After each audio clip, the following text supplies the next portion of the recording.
Bonsoir, de retour sur plateau Amath mbégte ak contentement di àndaat ak yéen à chaque fois fii seen biir studio Pape Sidi Fall la chaîne des passionnés du football seen émission le point chaud ñu fas yéene waxtaanee lépp loo xamante ne am na rapport ak football moo ñu fi dajale chaque jour comme tous les lundis dañuy dajale rubrique yi nga xamante ne amoon na ci week-end bi ñu ñëw ànd ci ak yéen def ci ay waxtaan à chaque fois aussi mooy ànd ak sama ñaari xarit yi donte mën nañ daw mais bon. je peux rien faire naa ma topp seen ginnaaw rek du daal di daw am naa leen fi daje nañ fi tey Pa Omar borom Kumba Lamb FC nuyu naa la. waaw man maa ngi lay fay di wax ne mbégte ak kontaan te retrouver la ci plateau bi ñu ngi nuyu tey suñu co-débatteur aussi Badou di nuyu ñi nekk à la régie muy Moussa muy Bounama di nuyu aussi Jamal Defean. bon maa ngi nuyu ñëpp ak njool mi aussi tey mi ngi fi aussi ñu ngi koy nuyu mi ngi ci kër gi ñu ngi nuyu aussi suñu fidèles téléspectateurs yëpp ñu ñuy suivre partout au Sénégal et dans le monde. fay nañ la bu baax a baax Pa Omar borom Kumba Lamb FC grand nuyu naa la. boo tudd sama tur ma wax. kii léegi ni mu changé wee. xoolal chaque jour nee na man damaa bëri kii damaa mën a jëlee. daa jël liggéey nag tuuti.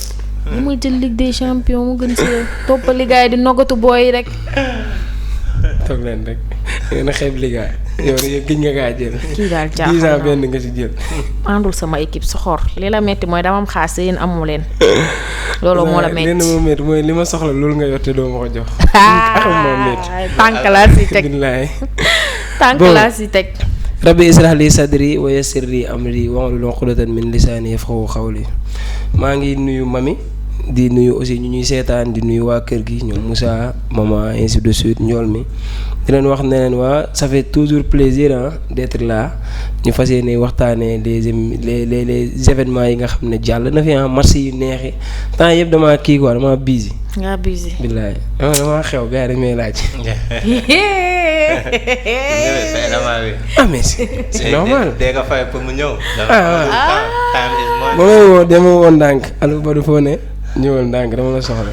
xaaral ma taal kilim bi. tàngaay bi da laa sonal la. parce que là j'étouffe te gëwuma ne émission bi dinañ koy yeggale ci jàmm yéen ñi nga xamante ne yéen a nekk sur la chaîne YouTube de Jamal Info yéen a ngi ci biir émission bi ñu ngi leen di nuyu bu baax di leen dalal di leen wax ne c'est toujours un plaisir di ànd ak yéen à chaque fois ma leen di nuyu aussi Pa Omar borom Kumba Lamb FC ak Badou aussi ma koy nuyu bu baax a baax oui une fierté rufisquoise Kumba Lamb FC Pa Omar a ngi nii toog moom la ñuy bàyyi mu yaatal ci avant ñuy dugg tey ci sujet yi. waaw bon je pense que loolu moo nekkoon objectif bi et l'objectif est atteint. alhamdulilah mooy ñu ngi woon national 2 et monté nañ national 1. félicitations donc di ñaan équipe bi progresser waat encore. dès la saison prochaine ñu dem Ligue 2. la Ligue 1 Rufisque parce que c'est Rufisque qui gagne mais aussi bon dama naan les amateurs du football tamit bëgg nañ tamit Rufisque nu mu gën a bëree ay équipes si dans l'élite mu gën a baax. et loolu maa ngi féliciter le coach des seniors mooy Pépito Abdi Diagne maa ngi nuyu Cheikh Tall. maa ngi nuyu aussi le manager général Ahmed Fall moom tamit mi ngi def liggéey bu am solo ci équipe bi. liggéey bu ànd ak sérieuxité ak le directeur sportif muy Zo. maa ngi nuyu aussi ki ma indi Kumba Lamb muy la légende laa koy woowee. mooy le directeur technique monsieur Sary Meng maa ngi koy nuyu bu baax di wax ne moom tey lépp moom la moom dafa ma jël lépp bëggal ma boppam et wóolu ma lool. ren mooy lay doog am petite catégorie. mu woo ma ne ma il faut nga ñëw wóolu naa la ci la formation des jeunes moo tax daaw j'étais Atlas laa nekkoon daaw ren ma ñëw Kumba Lamb et bi ma ñëwee rëccu ma ko parce que c'est un beau projet maa ngi tamit nuyu ñi may liggéeyal muy Ahmed Ndoye coach Ahmed Ndoye ak Père Ousin maa ngi nuyu aussi Ngagne Sow mi nga xam ne mook Pa Robert daanaka ñooy coordonnateur équipe bi.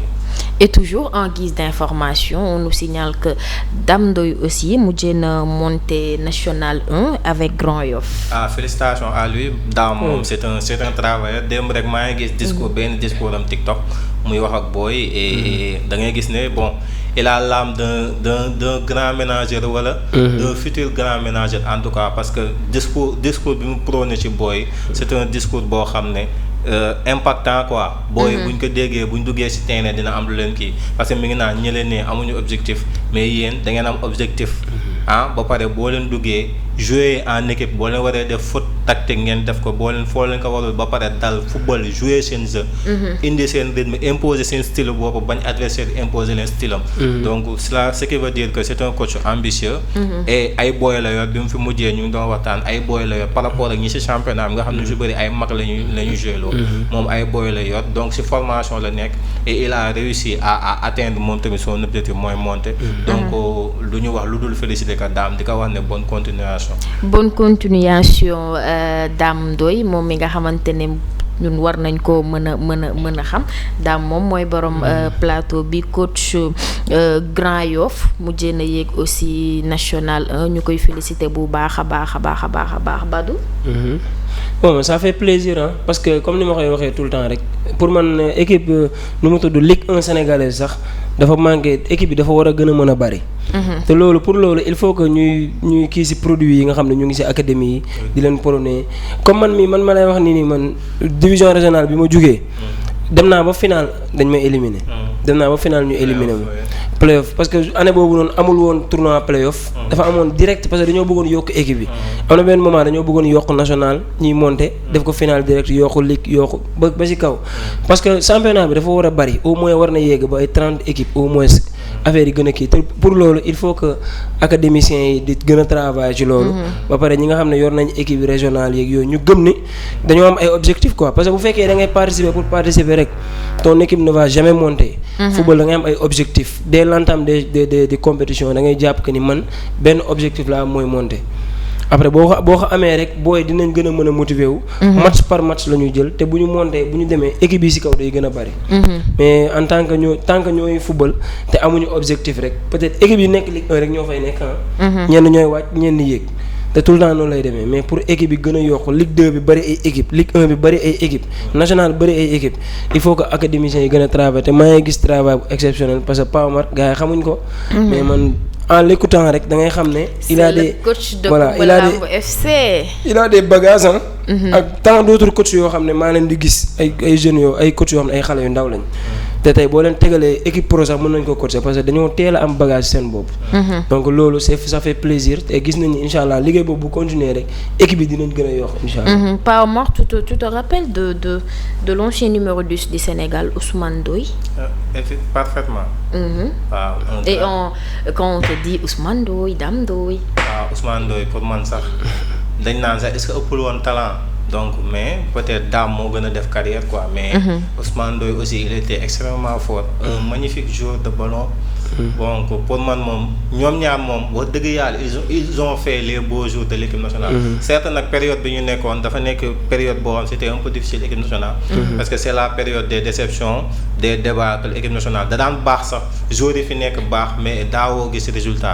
mais pour man ñooñu ñi fi nekk nii ëpp ñu leen talent que ce soit Dame Ndoye xeetu bii yi mu daan dugal. gisatuma joueur équipe nationale dugal kan xeetu bii yi mu daan dugal technicité bi fi am ba léegi nii gisuma Dame Ndoye ak Pape Cissé kii di Dame Ndoye ak Pape Cissé xeetu bii yi ñu doon dugal ay reprise acrobatique ay tir en première intention ay contrôle plus frappe demi-volée yi ñu daan dugal nii gisuma léegi joueur équipe nationale instinct attaquant moo manqué voilà mi ngi noonu te Dame Ndoye seetaan naa Copenhague lu bëri Danois dañ ko bëgg moom bi mu ñëwee moom laa ko doon taan naan nga Dame Ndoye parce que noonu lañ ko daan woowee Danemark. Il reste toujours le meilleur buteur là-bas ou bien? Je pense peut-être raw nañ ko dernièrement. parce que championnat yi doo ko suivre en tout cas le meilleur buteur mais en tout cas Copenhague def na fa lu ne dugal fa ay mbi yu bëri ba pare c'était un milieu assez complet frappe de loin de la tête donc il était très fort Ousmane Ndoye tamit idéalement pour man ñoom ñaar ils ont fait une belle carrière peut-être en équipe nationale ñoom ni ñu ko bëggee woon amee ñu ko noonu mooy jël fi ay trophées mais loolu la yàlla dogal aussi.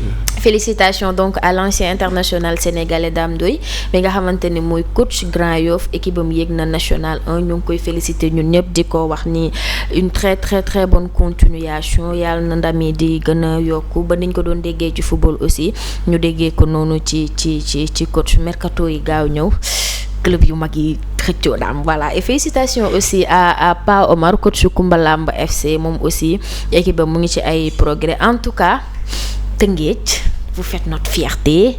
Il y a là-bas Génération Foot, il y a AGEL, il y a TFC. ba pare Pa Omar. derby TFC. balaa ngay wax Pa Omar lu tax yow dooy dem si match Tëngéej yi yow te bu ñu waxee. damaa ragal xeex. non du ragal xeex yow da ngay dem. non man damaa journaliste nga. non attends. lu ma ko def bàyyi ma nga naan. mais non damaa ragal ku ma sànni xeex mais je suis. man daa gaaw a xam ne moo tax. man damaa gaaw suñu famille dañoo gaaw a dee loolu mooy problème bi. mais nag mais daf si baax na ngay dem gars yi di la gis. non mais on suit à la télé. parce que xam nga lan la yéen da ngeen di prôné football Sénégal. ñoo ko bokk leen ak ñun ñi nga xamante ni peut-être amuñ si information. ñun jour yow xam nga kii fu mu dëkk. bu baax a baax a baax. Tëngéej kii ma doon monument am. Malang Sarr bi ngeen di kaas ni xam ngeen fu ay parents am dëkk. yéen football da ngeen ñoo mën a wax génn si Rufisque yéen. non Rufisque si la ba bokk. pare derby yi gën a neex ñoo koy joué te xoolal boo xoolee classement yi su ñetti équipe bu Tëngéej ñoo nekk si kaw. mais bisu jàmbur yi ngeen di toj nag. waaw mënta ñàkk dëkkale bu la nag souvent ego bi day génn tuuti xeex bi am mais pas moi démb aussi gis naa la ngay waxtaan ci Ligue 1 bi match AGEL beeg Gorée beeg TFC bi démb dégg naa la nga si doon waxtaan. waaw je pense que démb moom c'était bon championnat bi dafa chamboulé wu complètement quoi parce que boo xoolee TFC instant yi reprend fauteuil leader bi. ils ont pris les commandes du championnat. te depuis lors AGEL demoon na ba rawee TFC 11 points d'écart. 11 points d'écart ce qui est énorme surtout ci championnat Sénégal nga xam ne def fi remontada c'est pas rien. mais da nga gis sprint final bi bien avant le sprint final sax da ngay gis dem nañ fi HLM dóor leen 3-0 te boobu ils étaient leaders. Stade de Mbour ñëw na fi fekk leen Galandou Diouf dóor leen. ñu dem Mbour nul fa recevoir fi SS Grand Yoff nii la moom donc ils ont perdu des points yoo xam ne c'était évitable te AGEL li gën a métti la def mooy dafa dem Jaraaf dóor ko dem Casa dóor ko recevoir Jaraaf fii nii dóor ko. maanaam gagné ay match derby yoo xam ne xalaatoo woon ne AGEL dina perdre le fil comme nii quoi. mais aussi c'est un peu normal parce que c'est une équipe boo xam ne mi ngi doog a yéeg. daaw la yéeg ren muy xeex championnat. c'est l'expérience qui voilà c'est l'expérience qui moom alors que Malick Daaf. Malick Daaf bañ na ko ba équipe am joueur bu expérimenté wu rarement lay football ci équipe am Malick Daaf lu muy ko boo xoolee le début c'était difficile parce que TFC tey nul défaite nul des fois 0-0 des fois 1-0 des matchs laborieux jeu bi day morose ñëpp di kaat naa Malick Daaf ay système am dafa archaïque jeu am kenn xamul lu muy football. alors que mi ngi doon. xam na moom objectif am parce que c'est un grand coach Malick Daaf bi Aliou Cissé demee bokkoon na ci candidat yi pour sa succession. avant ñoo jël Pape Thiaw parce que c'était Malick Daaf Pape Thiaw ak beneen kii bi donc Malick Daaf c'est un quelque Serigne Saliou Dia. ñett ñooñu lañ doon wax Pape Thiaw sa surprise la parce que ñëpp dañ doon wax naan buñ jëlu coach étranger nañ jël soit Malick Daaf soit Serigne Saliou Dia. parce que Malick Daaf il le mérite. joueurs yu bëri yi nekk équipe nationale ñenn ñu bëri jaar nañ ci Malick Daaf wala jaar nañ ci Serigne Saliou Dia. ils sont extrêmement expérimentés ba pare xam y a aussi Souleymane bi nekk Jaraaf coach Jaraaf moom aussi il est très fort c'est un docteur sax d'ailleurs donc mi ngi noonu. pour moi Malick Daaf Souleymane ak Serigne Saliou Dia ils n'ont pas d'égal dans ce championnat-là. ils sont très très forts ils sont calés. boo xoolee il a réussi à former une équipe di def ndànk-ndànk supporter nag jikkoom mooy dafa impatient. d'habitude surtout nga doon ay supporters yu lébu coach moom duñ ko muñal dara. coach bi xamul dara moom. wala saaga moom dañ cee mais Malick Daaf yaa gën a jouer championnat. yaa gën a jël ay saaga yooyu dérangé wu ko. boo xoolee am na boo xam ne bi ñu fi recevoir GF 90 minutes GF ci camp TFC la ko football. TFC dugal ko 1-0 gagné ñu pare ñëpp di critiquer jeu bi certes TFC moo koy lan la wax mu génn conférence de presse ñu laaj ko mu ne mais c'est normal mu ne la génération foot. génération GF c'est des académiciens. maanaam ñoom dañoo am benn philosophie boo xam ne boo leen di rey sax. bal bi duñ ko sànni. mu ne alors que nous on joue pour gagner booy jouer des académiciens da nga leen di bàyyi ak bal bi li ñu bëgg. ñu jéem a nax leen gagner leen. ay contre pressing. voilà et tout personne ne comprenait mais lui il comprenait xam ne ñi muy footballal nii. mënoo leen jaay ay football bu rafet. c'est ça da leen di bàyyi nax leen gagner leen. bi mu demee GF dóor ko 1-0. tamit. mu dugal fa bii bu valable arbitre bi tiré ko au jeu. malgré ça boobu AGEL mi ngi def feu et flamme. léegi ñu garder leur sang-froid leur sérénité tey jii nii daw nañ ba rawaat AGEL au classement. te AGEL moo ko rawee woon 3 points c'est l'expérience. boo xoolee TFC équipe bi yëpp c'est des joueurs extrêmement expérimentés alors que contrairement à AGEL il y a des joueurs d'expérience certes. mais joueurs yi su bëri tàmmuñu jouer titre. comparé aux joueurs de parce que même axe central Moustapha bi nekk ci axe TFC le numéro 4. Guédiawaye xamante nañ bu baax. boo xoolee Malick Daaf Jaraaf la ko jëlee Malick Daaf daaw moo jëlal championnat Jaraaf ren da ko indaale. donc dafa indi ay joueurs yoo xam ne yàgg nañ.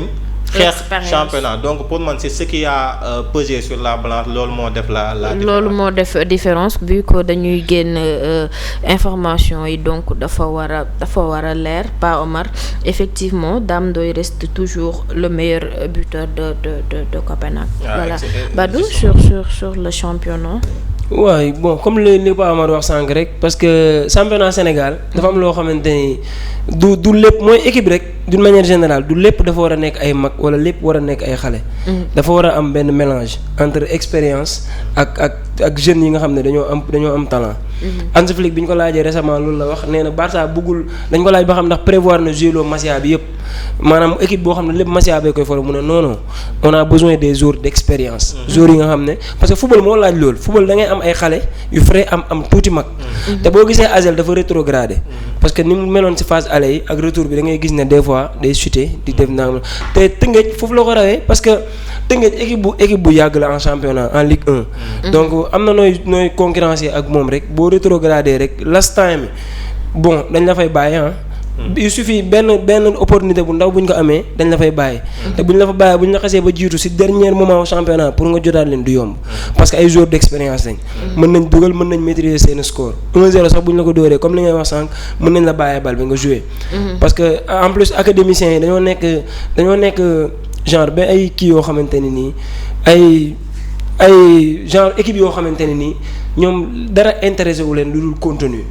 contenu c'est ça contenu moo leen gën a intéressé. maanaam même bu ñu lay rey bu ñu lay dóor ay 5 Barça tolloon na fi benn jamono noonu la mel da nga koy dóor ba muy bëgg a dee mais bal bi du ko baax. parce que de base seen Masia noonu la commencé ba seen équipe A.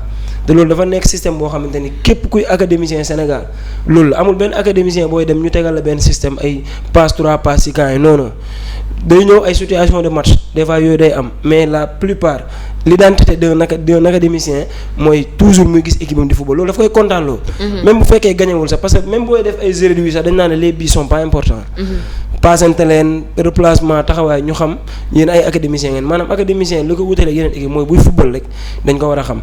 donc c'est bien beau voilà nga gis Tëngéej mu reprendre ko parce que Tëngéej gars yi moom ak Asel c'est que Asel mi ngi woon ci route bu baax mais Tëngéej ak Asel te gars yi dañoo bëgg TFC jël championnat. L'expérience fait la différence en tout cas ak lu mu ci mënti doon dërëm bi génnul gaal gi. voilà et je pense que défaite bi ñu am à HLM. posé na bu baax psychologiquement ci équipe bi quoi. parce que 4-0 maa ngi naan toog 4-0 lañ jël 3-0 lañ jël HLM. et boobu HLM mi ngi ci zone de relégation presque dóor leen 3-0 te Asel boobu était leader. match nul tamit bi ñu match nul ak AS Cambérène aussi ay match yoo xam ne c'était des matchs à gagner. AS Cambérène moo jël ndaare ak voilà ñëw fii nul ak ñoom.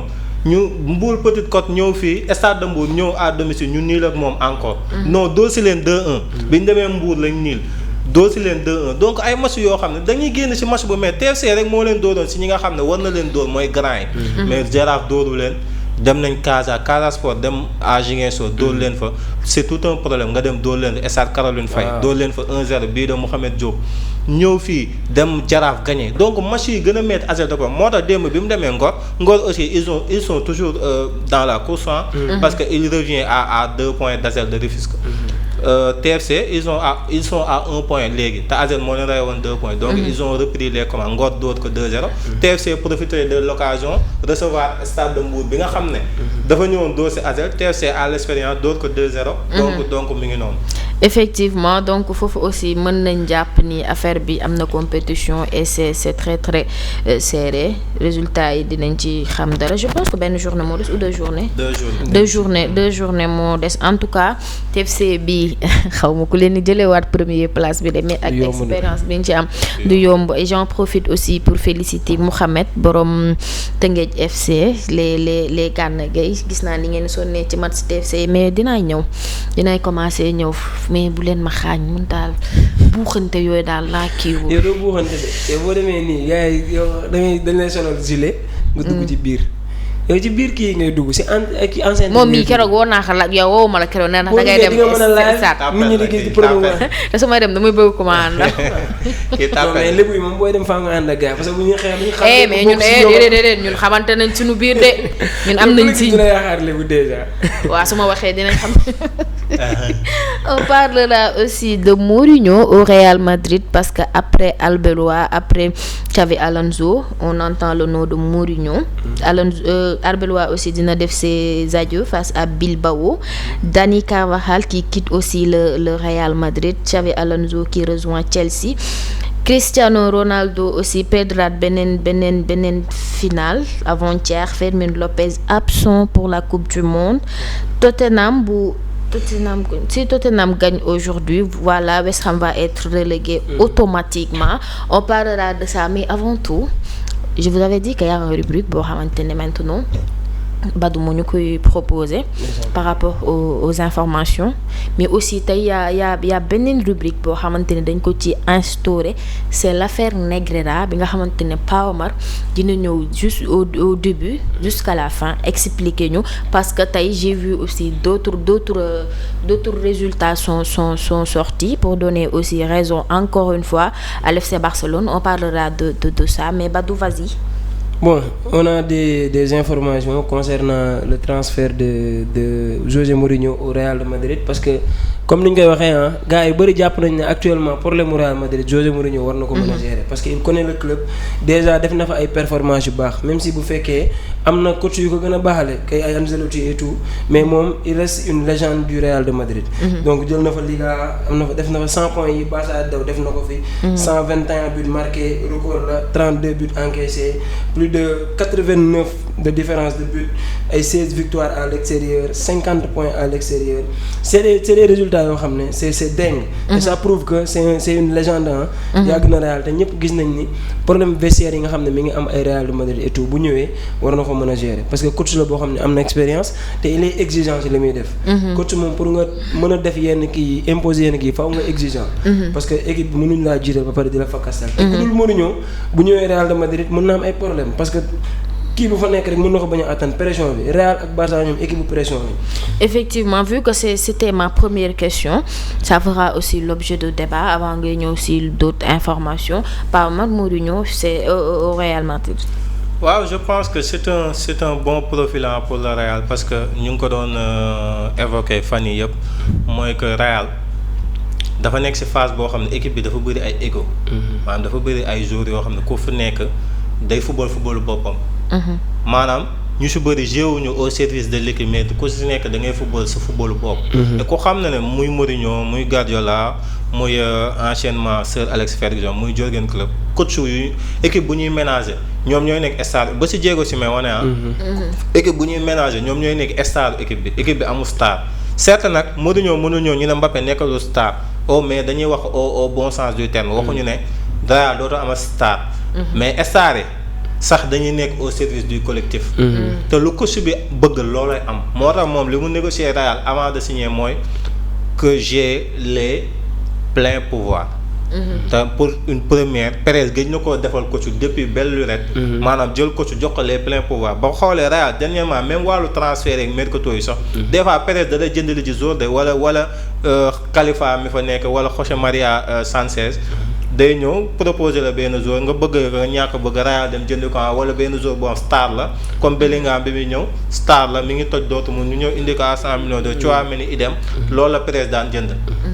Mais là, Mourinho aura son mot à dire sur les recrues et sur les départs. Sur le mot à dire boobu noonu sax génne na ay informations comme quoi que déjà mi ngi laajte un défenseur central, arrière droit, milieu de terrain ak attaquant de pointe. waaw parce que c'est sûr bon xam naa ne bon pour le moment nii moom dina am ay rumeurs yu dul jeex. Il commencera à opérer après Real Madrid Bilbao, la dernière journée de la Liga bii di ñëw. Après ça les voyages à Madrid. Bon dina amaat réunion ak José Maria Sanchez mi nga xam ne mooy bras droit ak Perez ak Butragueño ak ñooñu dinañ def réunion pour mu wax moom li mu bëgg et ses ambitions. Et je pense que moom ego yooyu noonu soit Mourinho moom mooy coach boo xam ne soit ça passe soit ça casse. Parce que moom jour du ko yab doo gis Mourinho moom, parce que Mourinho c'est quelqu'un koo xam ne aussi c'est pas un Guardiola, c'est pas un Klopp, nekkul ne koo xam ne jeu c'est toujours flamboyant. C'est pas un technicien quoi. Voilà, mais aussi dafa bëgg. Ils savent gérer, c'est ça. dafa bëgg quand il s'agit de défendre gisoo je me rappelle en 2010 bi ñuy éliminé Barcelone en demi-finale de C1 dañoo toog San Siro door Barça 3-1 au Camp Nou ñu rouge leen teel leen rouge teel leen rouge Eto'o par la suite moom la def latéral droit te sañul wax moom la gérer ba match bi jeex. donc c'est ce type de coach te boobu Eto'o boobu mi ngi gagné plusieurs fois ballon d'or africain jël Ligue des champions année précédente bi en 2009 avec Barcelone. mu football loo ko latéral droit. xam nga ne kon Mourinho dara safu ko. cela veut dire que équipe bu mu nekk amul star moom mooy star bi moom da koy wax am the special one loolu la ngay tuddee moom c'est le number one moom dof la moom faalewul nit. donc moom bu ñëwee Real gëm naa ne du Bellingham du Mbappé du kenn ku muy bëgg dara. te doo boo ko gisoo à Chelsea sa fin à Chelsea. Hazard mu jéggi si banc bi la koy teg. sa fin à Manchester United Pogba mu jéggi si banc parce que moom bëggul lool. maa star équipe bi moom dafa mel dafa am phobie bi. Mourinho moom mooy star bi ku wane ne maa star mu wane ne doo star teg la ci banc bi. et je pense que Real moom soit joueurs dañuy nekk au service du collectif. wala baaba nga jëm et loolu moom wóolu naa Mourinho sur le plan là. léegi nag vas-y léegi beneen bi nag ça sera beneen débat mooy ndax Mourinho il est toujours à jour sur le plan tactique. ou pas. loolu c'est un autre débat ndax ses schémas wala sa philosophie de jeu n'est pas obsolète. ça c'est un autre débat mais pour man sur le plan du management moom ak. dans la gestion des égos pour man Mourinho c'est le bon profil. pour le Real Madrid. mais Badou est-ce que football bi nii ak problème yi nga xamante ne déjà instauré wu na ci joueurs yi soxla nañ coach boo xamante ne day ñëw di defanteeg ñoom subaat da ngay def lii ma bëgg wala nga dem toog ci banc bi. non bon soxla wuñ ko de mais dafa am ay joueurs yoo xamante ni moom yooyu ay détails yoo xam ne yooyu moo ko mën a régler en fait parce que joueur bi tamit mënoo nekk di ko neexal joueur boo xam demee boo xam ne moo am pouvoir. peut-être lu ko neex lay def. te loolu ça ne passe pas avec Mourinho man je suis tout à fait d'accord ak moom parce que tamit collectif moo jiitu lépp balaa nga naan individualité collectif moo jiitu lépp. donc mënoo ñëw fekk benn équipe boo xamante ne dañ na jour bi moo fa nekk bu fa nekkul du dox moom il joue pas comme ça. palmarès yi mu def yëpp boo xoolee équipe yi mu def yëpp moom collectif moo ko gën a intéressé que individualité. même problème mu Mbappé bii nga xam ne am na récemment évoqué na ko ne Mbappé li mu def waru koo def. c'est parce que moom loolu philosophie am la. moom mooy genre coach boo xamante ni moom comme li Paa wax moom mooy nekk star Fabrizio Romano bi mu dugalee sax daf ne spécial one. moom loolu la noonu lay demee. Mourinho bi muy wax Balotelli naan ko dimbali ma ngir yàlla nga calme balaa ngay jël rouge ba Balotelli jëlee rouge Jamal chaque jour daf ma koy wax kon xam nga ne kuy dem bay neexal jour bon xam nga ne peut-être collectif bi la compté en fait. mais yooyu Mourinho boobu noonu léegi loolu amatul léegi beneen Mourinho lañ gis défensivement il est là peut-être côté tactique. mën na erroné li muy produire mën na erroné. parce que boo gisee dernière coach yi fi nekk nii c'est des tacticiens. ay Arteta ay Guardiola ay coach yu baax ñoo fi nekk yoo xam ne ay xale lañ. te dañoo indi révolution ci football. donc Mourinho défensivement il peut toujours être là parce que boo xoolee Benfica je pense que amul défaite ren. en championnat. donc là c'est bien mais est-ce que li nga xam ne Real Madrid moom la soxla offensivement ak li nga xam ne war na ko mën a gérer ci côté vestiaire yi il est capable de le gérer pour man il est capable de le gérer. mais dama leen dégg ngeen génn Espagne vous parlez d'Arteta de Pep Guardiola donc yéen a ngi xalaat déjà Ligue des Champions mais tey bu ñu ñëwaatee ci championnat bi on nous parle déjà de Mourinho d'un système peut-être parce que voilà booy wax da ngay supposer peut-être obsolète te ñu gis ne équipe bu la Liga quoi qu'on puisse dire il joue le football.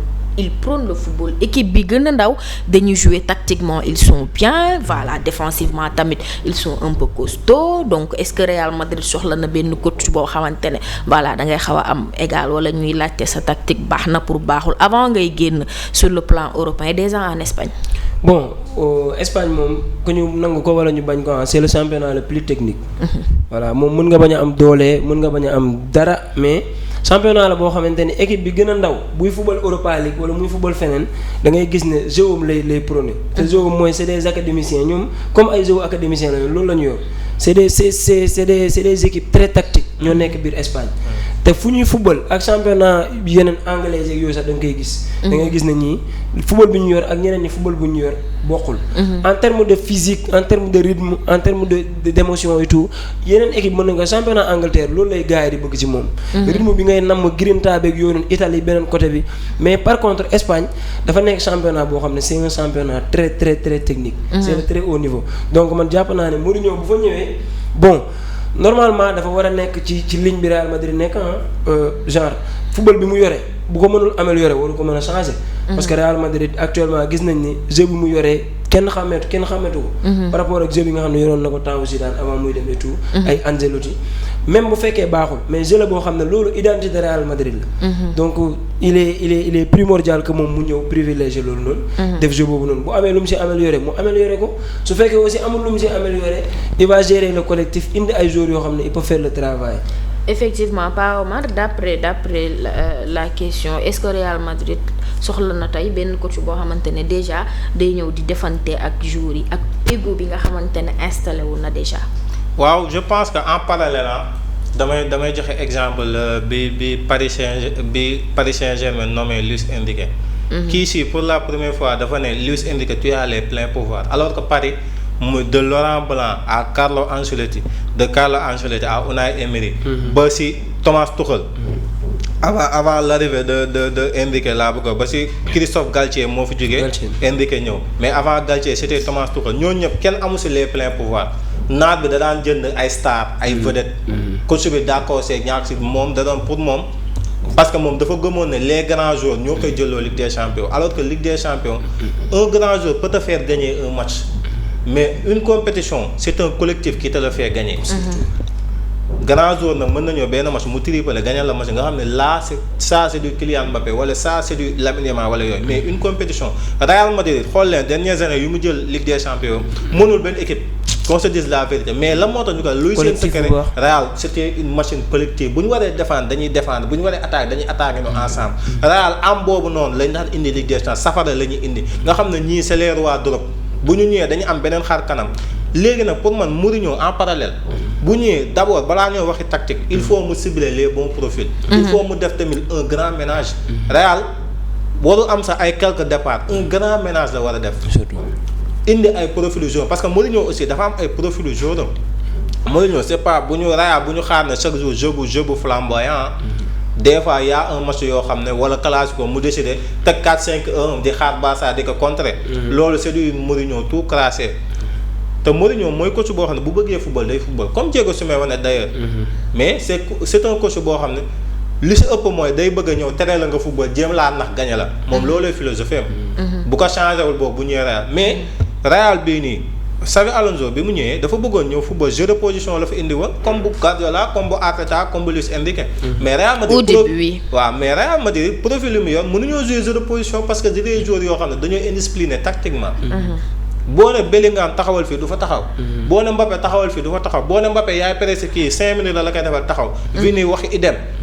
léegi Mourinho c'est quelqu'un boo xam ne prôné wu jeu de position mais c'est quelqu'un boo xam ne dafa gëm structure. dafa gëm équilibre défensif. dafa gëm équipe boo xam ne en bloc lay nekk bloc bu compact mais là est-ce que joueurs yi fi nekk mën nañ defar Mourinho bloc bu compact. moo dama ne il faudra balaa ñoo def ay interrogation ci Mourinho ndax il est en jour tactiquement ou pas. nañ xaar mercato ba pare. ñan lay cibler. à partir nag ñi muy cibler la ñuy xam nag Mourinho lan la bëgg. ndax ay joueurs techniques la cibler ndax ay destructeurs la cibler ndax ay joueurs résistants la cibler ñan la cibler. ñam la cibler léegi à partir de juillet ba jàpp août on fera le décompte pour xam ne Mourinho ne fii travail lii la bëgg parce que profil bii kat li mu daan football fële lii la indi ci terrain lii la mën a apporter ci système Mourinho et balaa moo commencé di nga gis dès ses premiers entraînements di nga commencé gis Marca wala AS wala Mundo Deportivo ne Mourinho système bii la bëgg a footballer kii la loolu moom dina commencé génn parce que dès avant la pré-saison wala pendant la pré-saison di nga am un aperçu wala une idée un peu clair si Mourinho lu mu bëgg a instaurer Real Madrid. Badou tey jii nii ego bi nga xamante ne nekk na biir Real Madrid on peut dire entre Vinicius entre Kylian Mbappé les Federico Valverde bu demee ba Mourinho mënu ci dara donc c'est quelle sera la suite.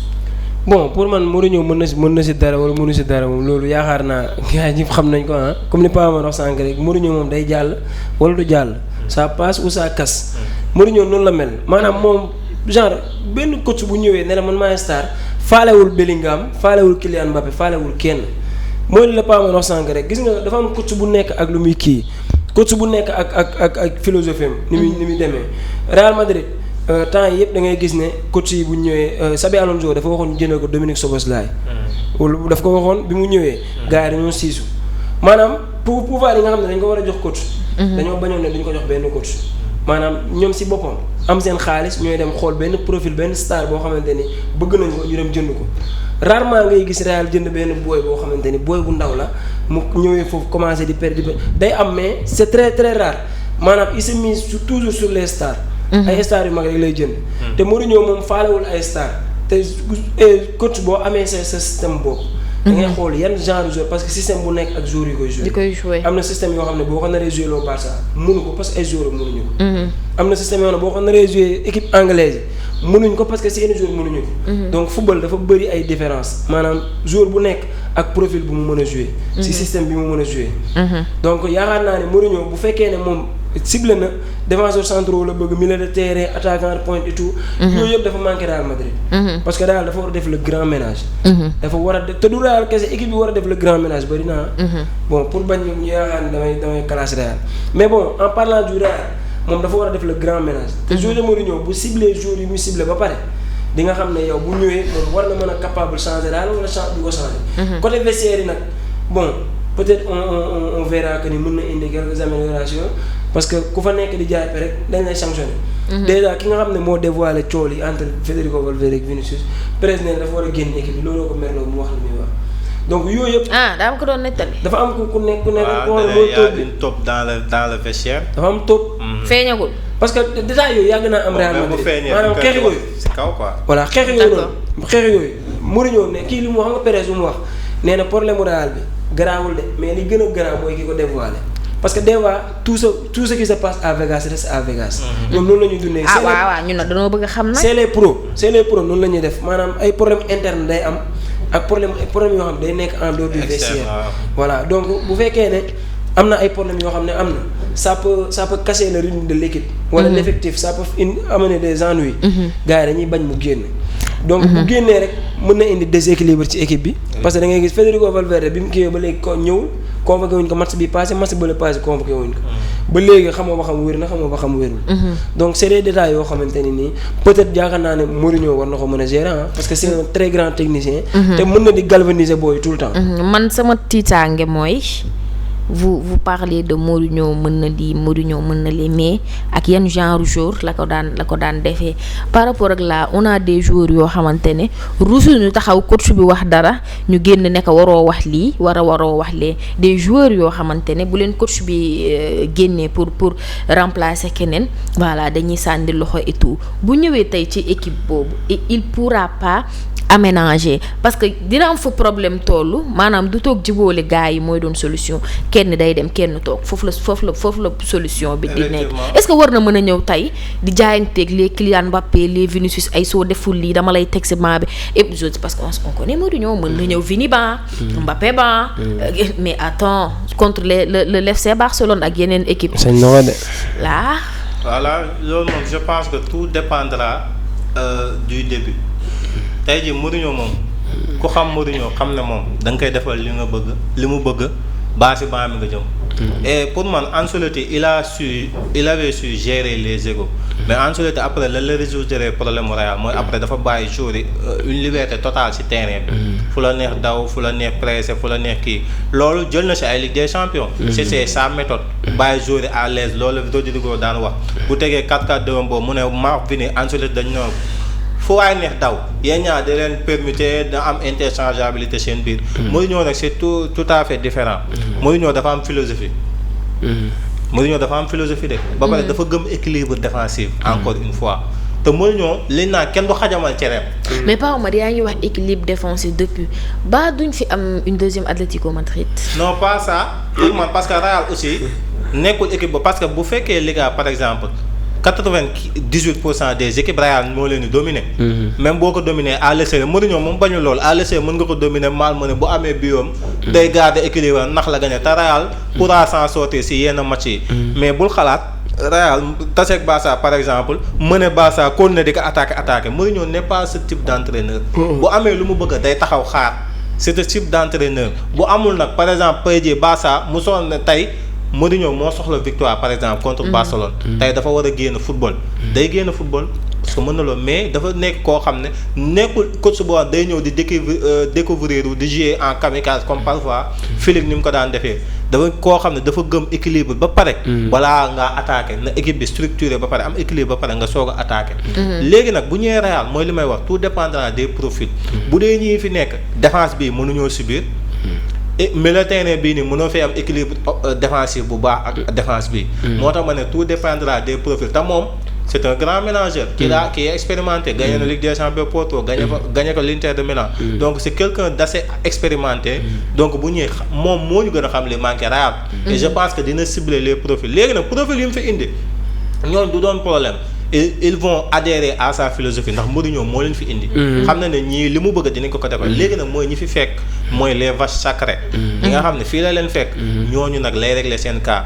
Bellingham je pense que Bellingham nekkul joueur bu tayal c'est un effort défensif da koy def ba léegi nii Real da koy def bu kenn marqué woon mën na marqué terrain bi yëpp. moom amul problème boobu. égoom mën na ko war en dehors wala des fois mu saaga arbitre wala mu saaga coéquipier mais égoom moom au service de l'équipe Bellingham dina si jouer. peut-être quelques fois nag mën na bàyyi milieu zone am bëgg a kut bëgg a dugal. et je pense que loolu avec Mourinho dina xaw a changer rôle boobu nag dina garder équilibre milieu bi tuuti. pour man Bellingham doon problème mooy le problème mooy. pour man ñaar ñi gën a am ego Real mooy Kylian Mbappé et Vinicius. Kylian parce que y a un peu gis nga Vinicius. mox Prestani bi ñu kiiwee coow loolu noonu. ñu naan Vinicius Prestani da ko wax ay cri 15 la ko wax. Mourinho da ne pourquoi à tous les stades Vini on cible Vini. pourtant y a d'autres joueurs y a d'autres noirs. mu ne célébration boobu mu def si kii bi protocole pourquoi. mooy li mu doon pourquoi muy provoqué ne Vini à tous les stades même chose pourquoi chaque jour ñu naan Vini. loolu la olof naan ku ñëw ko tufli nga tooy. loolu la foofu boo xoolee Mourinho dafa xaw a jéng sax xaw a défendre. Prestani donc pour moi léegi est-ce que Mourinho bu ñëwee dina cohabiter ak Vini. est-ce que dina comportement Mbappé yi muy def nga xam ne du défendre du def ay repli est-ce que dinañ coexister soit Mbappé moom par force day def li Mourinho bëgg wala moom mu demee neneen. Vini day def par force li Mourinho bëgg wala parce que moom ragalul loolu. bi muy teg ban Hazard ñii gënuñu koo nekk star. Hazard bi ko Mourinho teg ban ñii gënuñu koo nekk star luñ ko ëppalee woon. bi muy teg ban Pogba ñii dañ ko gën a nekk star. Pogba Manchester United moo nekkoon la recrue la plus chère de leur histoire 100 millions d'euros la ko déniché Juventus. mu teg ko ci banc bi yéegal si la yéegalee McTominay ba léegi. jël ko ci réserve teg ko ci kaw Pogba muy titulaire ba nii. ba McTominay léegi ni mu nekkee Napoli Mourinho moo ko yéegal. ci première équipe bi pour wane ne Mourinho moom je pense que li mu bëgg moom day am par force. léegi nag ndax y aura des têtes coupées loolu moom c'est un autre débat. pour man les jours. peut-être na première année bi ñu adhéré deuxième Mourinho souvent nag ça finit mal avec ses équipes. boo xoolee Real en 2012 bi mu fay jógee. après dañ ko dàqan parce que après l'équipe était en crise Atlético door ko finale Coupe du Roi. boobu mooy nekkoon dernière saison Falcao ñu door ko finale Coupe du Roi après il est parti bi mu demee Manchester United ça s'est mal terminé bi mu demee Tottenham ça s'est mal terminé donc c'est souvent ça se termine mal parce que première saison mën na mais deuxième saison troisième saison boo xoolee après nag xuloo yee xeex yi day bëri ndax moom souvent day bëgg dañ naan trop de pouvoir tue le pouvoir moom souvent loolu moo koy xaw a imposé wu la bëri donc effectivement Badou l'autre information c'était par rapport à quoi? Bon, il y avait d'autres informations comme quoi que Dani Carvajal, voilà, c'est la fin d'une nouvelle ère. On avait quitté le Real de Madrid comme toujours hein. Équipe comme il a pris 6 Ligues des Champions je pense en 10 ans, c'est quelque chose de très très extraordinaire. De Keylor Navas à Thibaut Courtois, ku nekk jël na ci ñoom ay Ligue des Champions. Voilà, il a fait une équipe avec Keylor Navas, Toni Kroos ay nu mu tudd Luka Modric, Isco ñëpp def na ak ñoom équipe. Donc mën naa ni il a tout fait hein. C'est une légende du Real de Madrid et c'est une légende boo xamante ni il va jamais mourir. Elle va jamais mourir autant pour moi. Concernant aussi Fermín López moom tamit il n'ira pas en Coupe du Monde c'est malheureux. Parce que d'habitude nga gis ay équipe ay boy yoo xamante ni dañuy def ay saisons yu baax a baax mais peut-être mentalement ils seront prêts hein. Parce que mën naa ne yooyu mën na la traverser lu bari mën na def ci yow imagine à quelques jours à quelques semaines de la Coupe du Monde ñu ne tu es blessé tu pourras plus participer. Effectivement. Donc c'est quelque chose de très lourd. neexul digérer en plus Pape Thiaw aussi tamit wax na benn affaire bu am solo. c'est sur Pape Thiaw. Voilà. On y reviendra apparemment sur le cas de Dani Carvajal qui va quitter le Real Madrid. Je pense comme ni ko Badou waxee c'est une légende dans 6 Ligues des Champions remportées. Bon il a fait les beaux jours du Real Madrid. Et Dani Carvajal moom pour man bon 5 décennies bii nii gisuma latéral droit bu ko mën bu ko gën a régulier bu ko gën a constant. Parce que c'est l'un des rares défenseurs droit arrière droit yoo xam dañoo complet. Défensivement il est fort, offensivement il est fort. Souvent latéral bi day baax offensivement faible défensivement wala mu baax défensivement faible, mais c'est un latéral assez complet. Ba pare boo xoolee njoolul mais souvent lu bii bëri yu muy dugal Real Madrid ay mbëkk la koy dugal day daw couper premier poteau. Donc c'est un joueur extrêmement expérimenté, gis nañ ko à l'Europe. Gis nañ ko Coupe d'Europe bi mu def bu remarquable bi mu def sauvetage bi mu def contre Allemagne en demi-finale ba jël rouge. Pour moi c'est un joueur bi mu def quart de finale face à l'Allemagne moo tax jéewul demi-finale bi face à la France. Te sauvetage boobu joueur bu expérimenté moo koy def jël rouge préféré jël rouge. raté demi-finale que bàyyi joueur allemand bi mu dugal. Donc pour man Dani Carvajal ça fait un peu triste parce que saison bi jéewul bi mu jógee blessure ba tey il a été complètement mis au placard par Arbeloa, c'est malheureux mais bon. C'est la loi. te man dama jàpp que ni sax kii mënu ko remplacer de Arnold baax na défensivement ça reste beaucoup. Offensivement il apporte beaucoup de choses. Donc est-ce que Real Madrid tamit man gëm naa ni peut-être mën nañu wuti beneen arrière ak l'arrivée de Mourinho nii. aussi c'est un autre débat est-ce que Mourinho Arnold tibu latéral am. waaw surtout loolu. aussi est-ce que tamit y a un autre débat. Parce que Mourinho moom défense la gëm d'abord. balaa leneen. au Real moom instant bi c'est le réaménagement. C'est le réaménagement tactique ak réaménagement collectif. C'est le chaos mais man j'ai l'impression que dañoo ut un coach coûte que coûte pour déjà gérer côté ego bi. C'est ce que j'ai senti d'abord.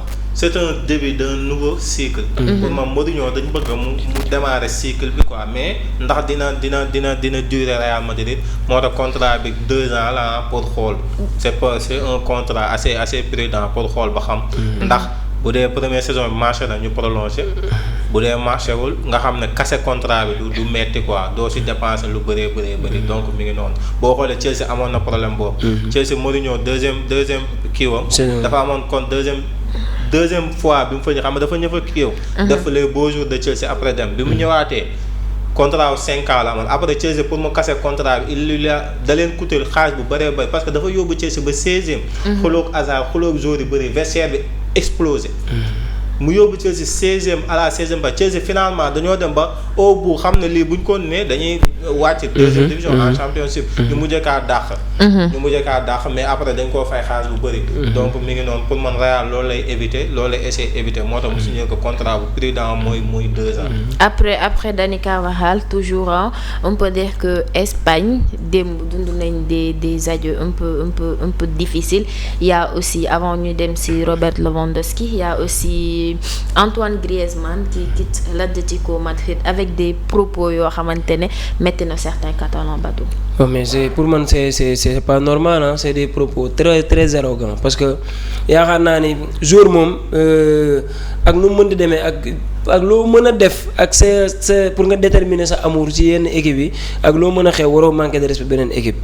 te man ni ma ko analyser peut-être ñeneen ñi noonu lañ ko analyser ah. parce que il a dit que il a fait une erreur. en allant au FC Barcelone. nee na il était jeune xale la woon xamul woon dara mu quitté Atlético dem Barça mais bi mu demee ba retrouver waat le sourire ba mu retrouver waat na xam ne fii la mbëggeel bi nekk fii.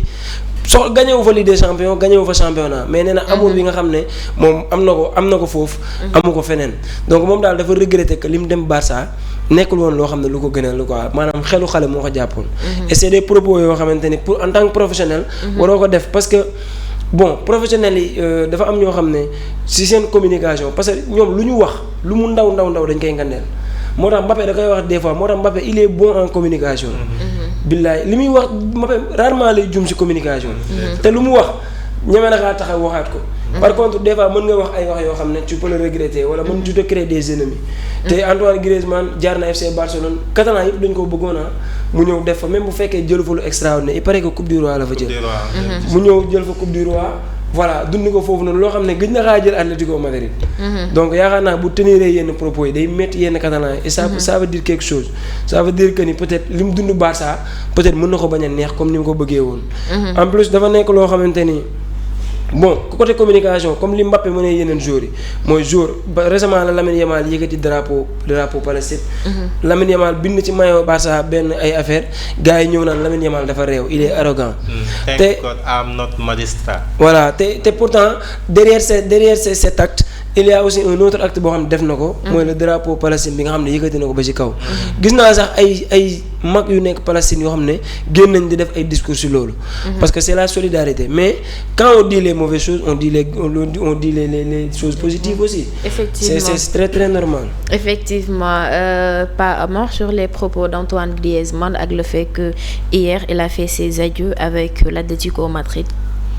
Je pense que bon c'est son ressenti ne dafa def erreur dem Barça il a le droit de le dire mais en tout cas Barça somme pharaonique la ko jëndee woon mooy 130 millions d'euros la levé woon clause te bi mu ñëwee li mu ko jëndee woon apporté wu ko parce que boobu Barça dafa jënd joueur boo xam ne moom tamit soxlaw ko parce que José Maria Bartomeu après dinañ si ñëw si affaire c'est ce que je disais.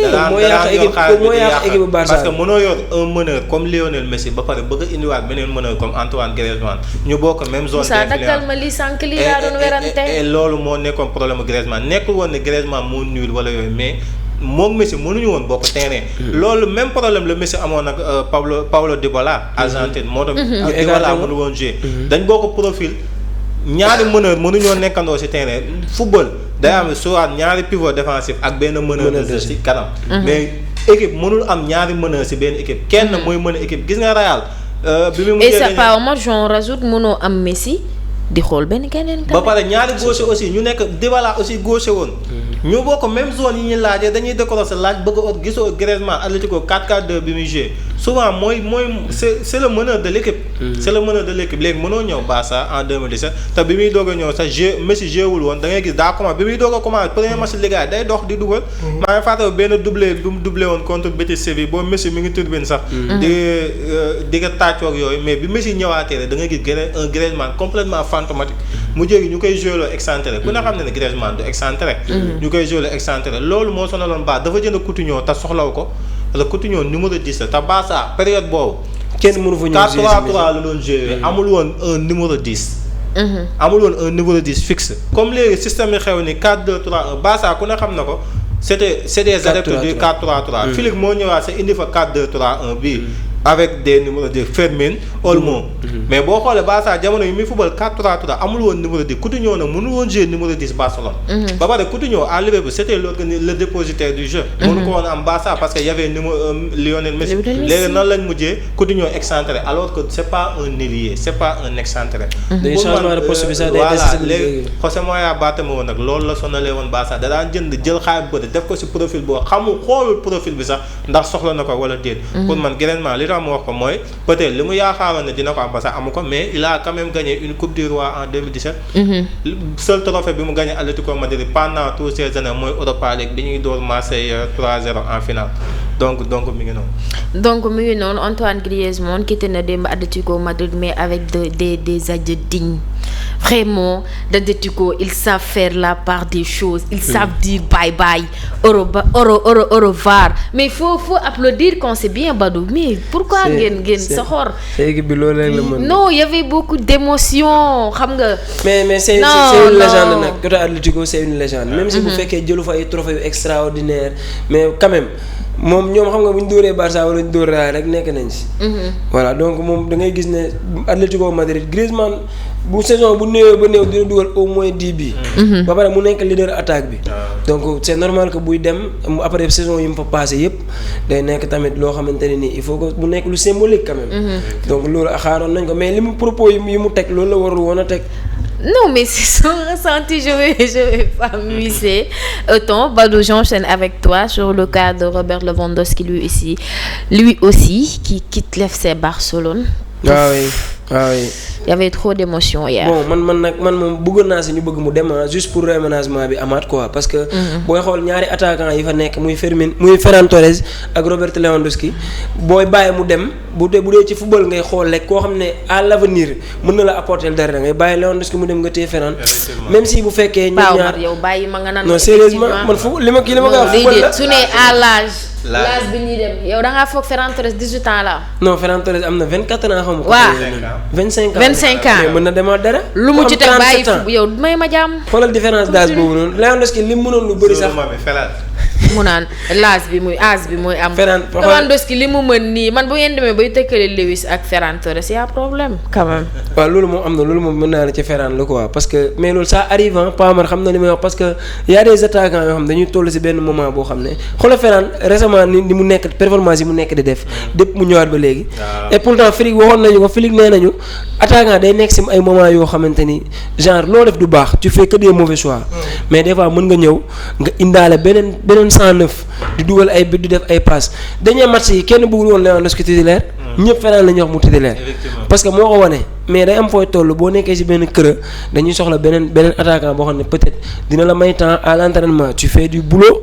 comme ça nga mën a ñëwaat donc man jàpp naa ne demu Lewandowski bi bon ça c'est émotionnel ça fait pas plaisir. C'est trop d'émotion. parce que bi muy ñëw Barça ci ay circonstances yu grave la fi ñëwee woon. jugee Bayern na bu baax. ñëw toog FC Barcelone. et 4 ans yi mu fi def je pense il a pris 9 trophées avec Hans Flick. donc c'est quelque chose de très très très grand. en acceptant aussi de diminuer son. exactement ba pare jël ay defal Barça ay privilèges yoo xamante ni sauf que lenn moo ko génnee parce que li mu bëggoon la ko Barça defalul mooy li ma lay wax rek Barça ñoom xam nañ ni Lewandowski c'est un footballeur de très haut niveau bu jëlul ballon d'or bi c'est parce que Covid bi moo taxoon je pense. donc bu ko bañee téye c'est parce que xam nañ ni âge bi da siy compter te Barça dafa am foofu loo xam ne phase boo xam ne dafa toll mooy phase bi ñu toll pour Ligue des Champions nii phase bi on a besoin des joueurs yoo xam ne c'est des joueurs pas de très très haut niveau mais des joueurs yoo xam ne ay xale la ñu doon ba pare dinañ nekk ci haut niveau bi. donc mënoo téye Lewandowski ne bu da ngaa bëgg a jël Ligue des Champions déwén il faut libérer de l'espace. pour avoir un attaquant te si cible yooyu noonu on a Joao Pedro on a Julián Álvarez Kaaw man effacé naa ko parce que bu di PSG duggee moom dañ koy ñàkk. Paris xam nañ ñeen profil lañ soxla comme li nga wax sànq coach yi professionnel dañoo xam Bartomeu dafa yàqoon suñu équipe bi parce que daf doon ñëw di jënd rek di jënd ay suñ ko borom ndel boobu nu mu tuddoon dafa nekkoon Barça. Braithwaite. ay Braithwaite kese sax suñu beneen milieu terrain bi. Romeo. ay Romeo ay nu mu tudd suñu beneen te mu damoon nekkoon Brighton Angleterre. te coach bi di ko daan dugal chaque match lu mu xat-xat da koy dugal. joueurs yooyu yëpp Bartomeu jël leen te ay joueurs yu amalul Barça benn njëriñ. amoon ngeen fi sax Trincao. ay Trincao wëpp ay yëpp ba ay Abdezalzouli joueurs yu baax lañ mais bon dañoo nekkul profilu Barça. te équipe booy jënd pour nga génn ci pétrin bi nga nekk da ngay jënd ay joueurs yoo xam ne les postes qu'il faut. mais nag attention Romeo savait que indi woon c'était sous la Porta. waaw c'est ça mais waaw d'accord mais bon je dis dans la globalité quoi. boo gisee joueurs yi bëri yu fi ñëw te amuñu njëriñ. Bartomeu mooy fi indi Alcacer Paulinho. Hans Flick bu yàqamte woon. peut-être mën na profiter ak transfert am ay joueurs. mais dafa ñëw il a fait confiance aux joueurs yi nga xam ne ñoo fi nekk. mu ne moom profil yi nga xam ne soxla na ko bu saison bi jeexee la ñuy toog ñu waxtaan si ñu xam yan profil lañ soxla. nee na soxla nañ attaquant mais suñ défense bi on est impact mais man je vois pas ça je vois que Barça soxla na benn défenseur bu expérimenté. parce que au vu de ce que nous avons vécu lors des derniers matchs en LDC da nga xam ne Barça soxla na défenseur bu am expérience. bon Paris Saint-Germain loolu mooy seen fort dañu jënd ay joueurs même bu fekkee ci équipe bu ndaw lañ lay jënd xool ay Pacho. dañoo ñëw bi ñu ñëwee ba léegi Pacho il fait partie des meilleurs défenseurs des dernières saisons. meilleur laa la wax. parce que ay performances yu baax lay def ak PSG il a pris la Ligue des Champions ñëwaat na nekkaat en demi-finale te avec des matchs de très très haut niveau lay def. donc loolu dafa joueur boo koy jënd da lay amal njëriñ. mais mënoo ñëw jënd joueur pour yàq xaalis fair play financier bi ñu am yëpp looloo ñu ko yóbbee. dañoo jënd ay joueurs yu bon joueurs yoo xam ne amaluñu benn njëriñ. saison bi stop nga jaayaat leen wala ñu nekk fa benn 2 saisons dem seen yoon après fekk li nga libéré ci xaalis dafa bari trop. nga dem ba da ngay yàq sa équipe. donc pour man Hans Flick dem bi nga xam ne Robert Lewandowski dem na ko dina ko permettre mu xool ban attaquant lañ bëgg mais pour moom ay mbiram il va mollo Hans Flick noonu lay demee. Robert Lewandowski qui quitte le FC Barcelone. C'est une grosse perte parce que c'est un big player comme ni nga koy waxee Lewandowski moom de Portugal au Borussia Dortmund Bayern Barcelone il a toujours été un joueur très très très très important ci équipe yi mu nekk yëpp. c'est une machine à marquer. C'est une machine à marquer boo xoolee 2 dernières saisons yi rek la xaw a wàññi mais Lewandowski c'est un joueur qui tournait à 40 buts par saison. Donc te mu ñëw si période bu métti si Barça te boobu c'était un Bayern boo xam ne en très grande forme pas sur le plan européen mais national. Bayern était une grande équipe. Sur le plan national ba pare yor de grands joueurs parce que boobu bàyyi na fa ay Kingsley Coman bàyyi na fa ay Leroy Sané. bàyyi na fa ay joueurs. mu choisir ñëw si Barça dans ce bourbier. nga xam ne Barça José Bartomeu mi ngi doog a dem. équipe bi amul xaalis salariat bi plafonné na mu bàyyi loolu yëpp malgré ça wàññi salaire bi mu doon am Bayern ñëw Barcelone dem sax xëccoonte ak Bayern pour ñëw Barcelone. def bras de fer ak Bayern ndax bëgguñu woon mu dem. Uli Hoeneß dafa taxawoon ne du dem. Rummenigge taxaw ne du dem mu ne damay dem par force def bras de fer ndax lan pour Barcelone bu fekkoon da nga def si équipe boo xam ne dafa nekk équipe boo da see nekk. au top de leur forme dañ naan c'est normal ndax Barça dafa am aura mais maa ngi ko doon wax mooy aura Barcelone ak Real am.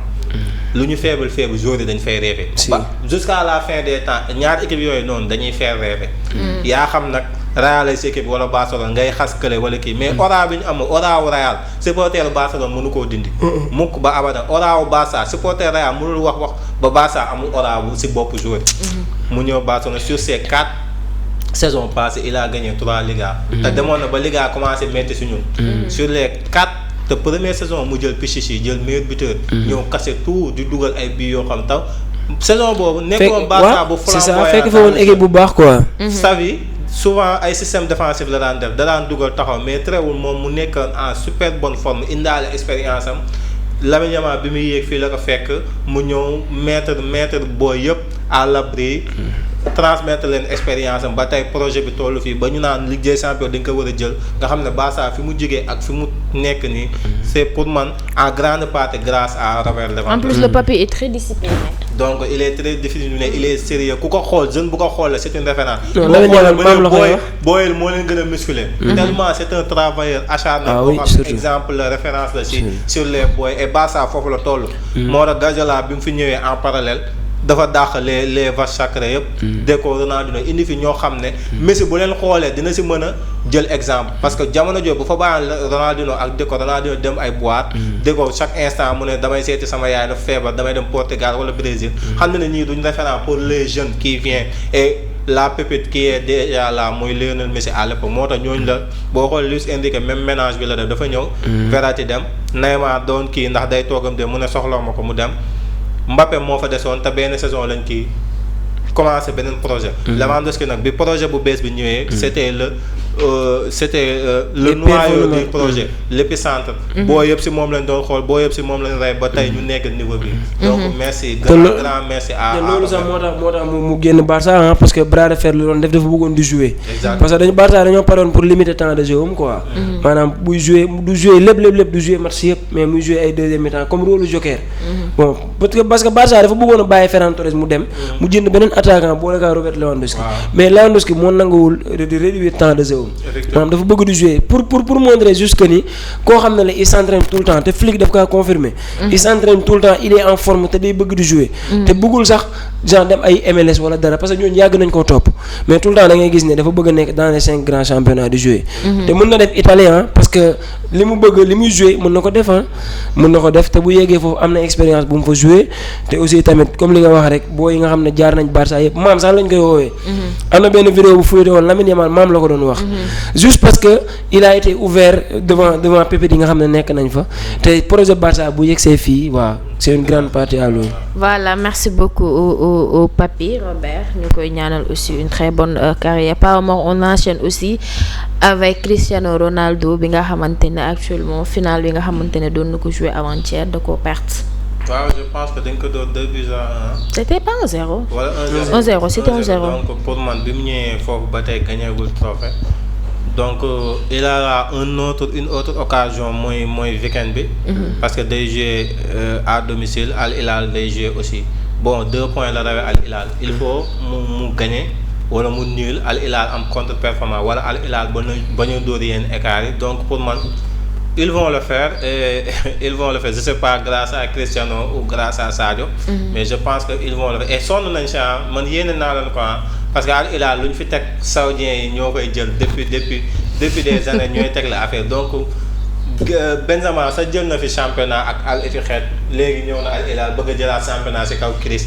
te Chris aussi wax dëgg fa yàlla moom tamit légende la donc certes guerre beeg Messi moom du mës a jeex xanaa ñu bàyyi football mais nag au moins bëgg naa mu gagner dara quoi avec foofu et je pense qu'il aura l'occasion gagné nañ ko nag coupe saoudien bii passé mais j'espère que Chris dina wane boppam weekend bi.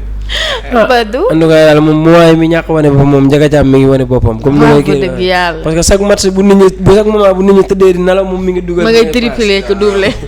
mais bon blague à part Cristiano Ronaldo ñëpp yéene nañ ko un deuxième trophée fële Saudi Pro League parce que mën naa ni bon temps yi sax boo gisee moom ni muy comporté woo après les matchs da ngay gis ne day toog il est carrément désespéré.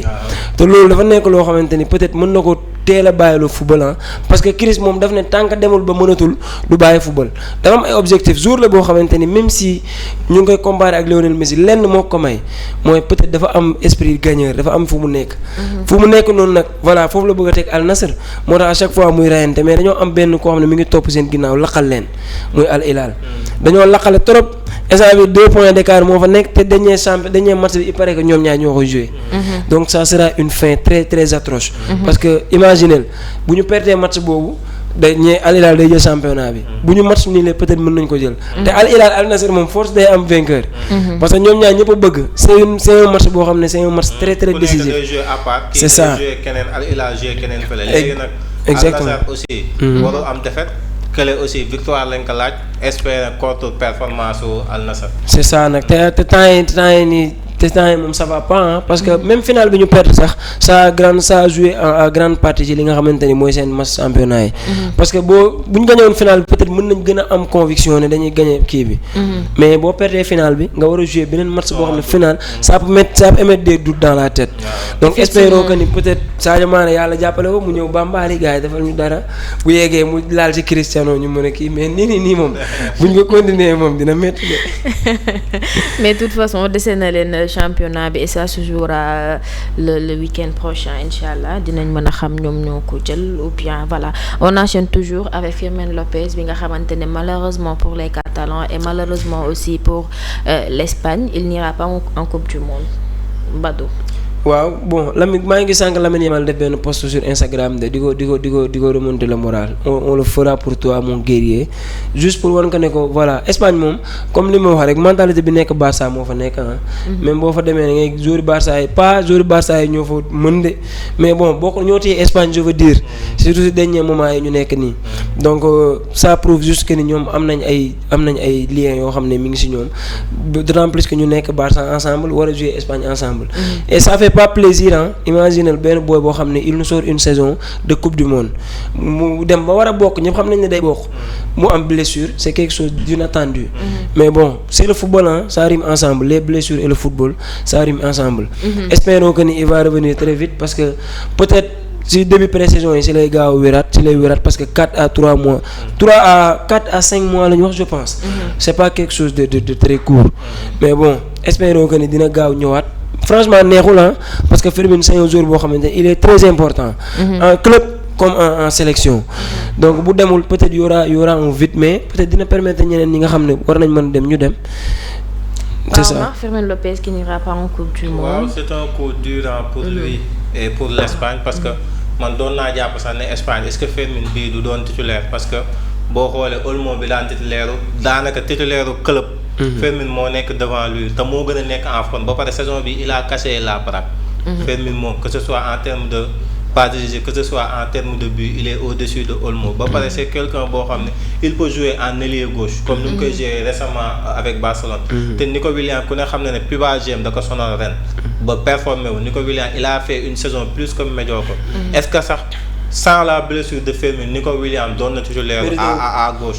donc nag avec sa blessure ça peut redistribuer les cartes bon c'est un coup dur pour lui mais Fermin xale la il a d'autres coupes du monde à jouer il a déjà gagné les Jeux olympiques dont un doublé en finale face à la France il a déjà gagné l'Euro équipe bi gagné Euro mi ngi ci woon donc gagné na 2 compétitions majeures déjà donc coupe du monde ka dese il a le temps de la jouer de faire donc pour man tey jii mooy gën a neex a constater te kii mësul jouer compétition européenne lii ñëw mu blessé mais moom il a déjà gagné 2 Jeux olympiques ak coupe d'Europe donc coupe du monde moo ko dese woon mu kii ko et je pense qu'il va y jouer parce que dans 4 ans je pense qu'il sera en bonne santé.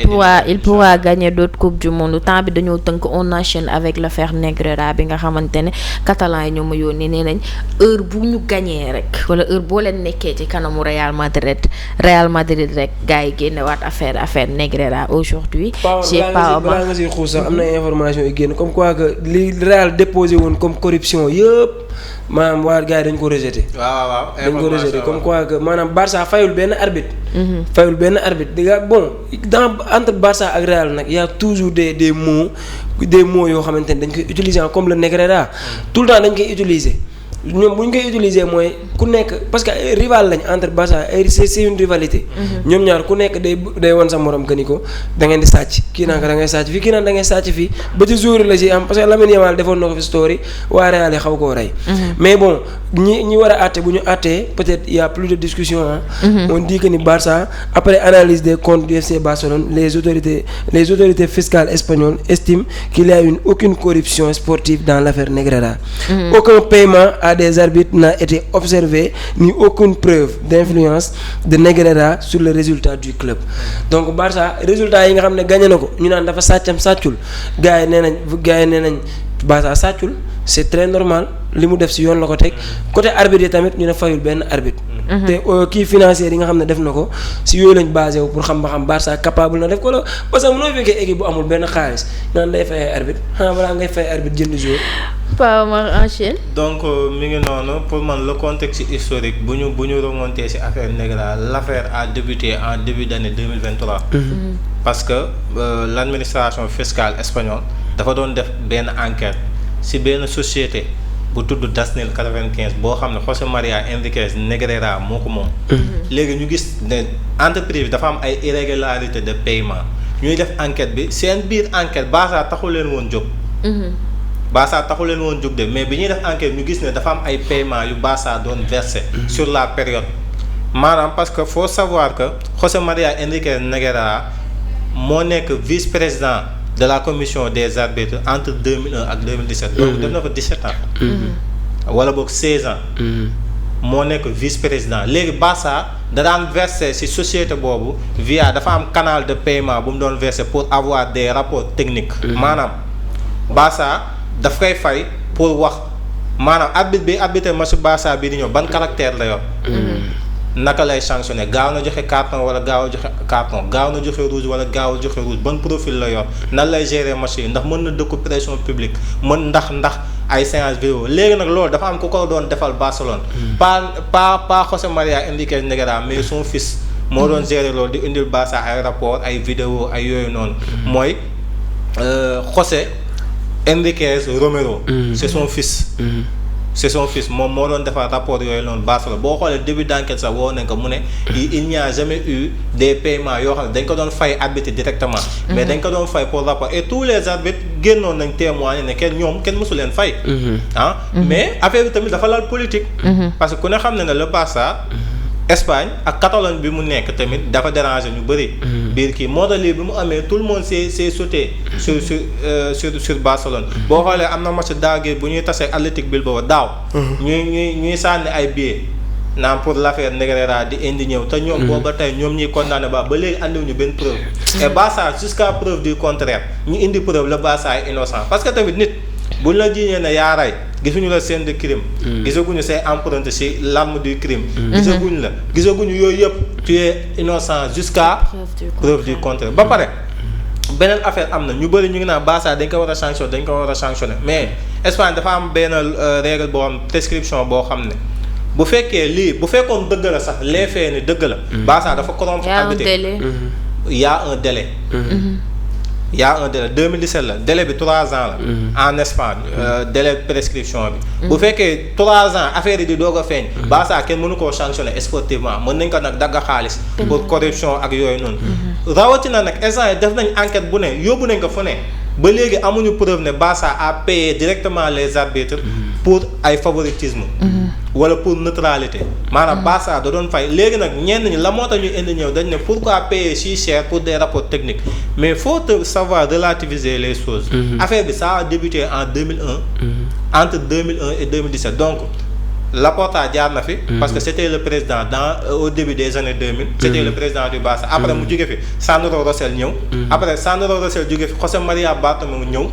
mu jóge fi Laporta di soog a ñëwaat donc ñaata président 3 présidents yu différents ñëw Laporta bon c'est le même.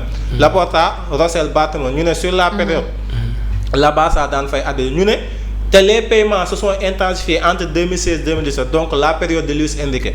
moo tax ñu auditionné woon Luis Enrique ne man bi ma nekkee Barça ba tey mosuñu maa jox ay rapport technique ne ay affaire de pour li ñuy fay Negreira mais en tout cas li ma mën a wax man Luis Enrique mooy bi ma nekkee Barça ba jóge amul benn instant bu ñu arbitre mës a favoriser ñu ñëw ne arbitre bi tey dañ koo fay pour ñu favoriser et gis nañ ko en 2017. personne ñu bëri fàttalewuñu ko mais Barça dem na fi Benito Villamarín. te boobu mi ngi nekk si lutte bu acharné pour Liga boobu Zidane moo yor Real. mais Barça 1-1 moo Betis Séville. Suarez dugal fa biir bu leer nañ à Benito Villamarín. arbitre bi ne gisu ko ne duggul te boobu Liga ba léegi may wax ak yow ne amul goal line technologie. te nee nañ période boobu la paiement yi gën a bëri naka ngay fayee nit ba pare mu lay yàqal. faut être logique quand même. ba pare somme bi ñuy wax parce que début bi dañ ne woon 1,6 million d'euros la Barça versé sur la période après Mundo Deportivo ne 7 nangami millions d'euros la Barça versé mais entre 2001 et 2017 boo ci fayee 7 millions d'euros loolu mën na nekk. nekkul lu illogique parce que 17 ans nga fay. 7 millions d'euros mais fay bi pas Omar pour lan la woon. fay bi maanaam moom laa doon expliquer c'était pour des rapports techniques. pour recueillir des informations envers l'arbitre te ñenn ñi dañ naa pourquoi payer Dasnil 95 parce que seen tax sachant que pour des règles d'équité quoi. maanaam pour bañ a yàq compétition Barça daa waroon fay keneen pour ces rapports mais booy fay nit sa xaalis. pour une affaire pour am ay information mais da ngay fay directement ka fa ne. bu fekkee bu dee ay millions d'euros ngay fay moom dem bay fay somme bii. Barça di fay parce que.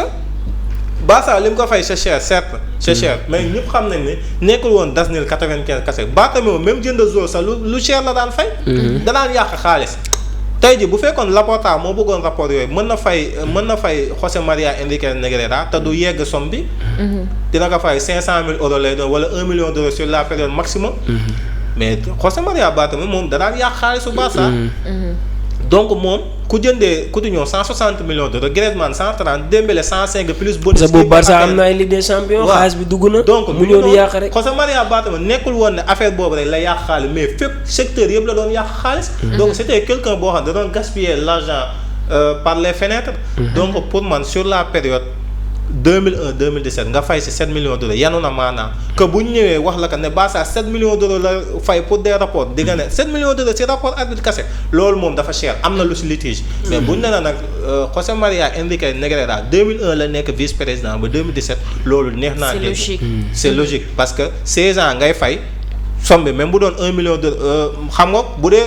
16 ans nga ko fay mu mat 7 millions. kon ça veut dire li nga ko doon fay matul sax 1 million d'euros. c'est ça donc loolu la koy fay ba sem bi àgg 7 virgule kii te bi ñu laajee Enriquez Romero mii doomu José María Enriquez Negreira da ne effectivement te Barça mësul ñëwee les paiements.